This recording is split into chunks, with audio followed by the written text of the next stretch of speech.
Biden హయాంలో Ukraine యుద్ధానికి ఆయుధాలు పంపించాడు, లేకపోతే ఇజ్రాయెల్ యుద్ధానికి ఆయుధాలు పంపించాడు.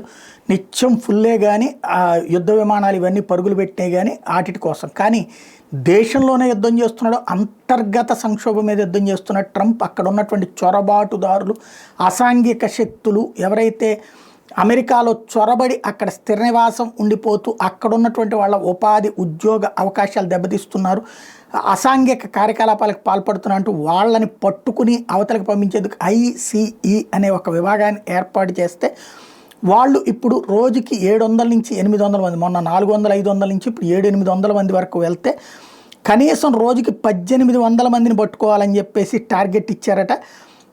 అంటే ఈ లెక్కను చూసుకున్నప్పుడు నెలకి 54,000 మంది వరకు, అంటే ఏడాదికి 6,48,000 మందిని పంపించడం, అంటే 4 ఏళ్లలో చూసుకుంటే దాదాపు 25 లక్షల మందిని దాకా పంపించేటటువంటి అవకాశం ఉంటుంది. మరి సాధ్యమా కాదా చూడాల్సి ఉంది.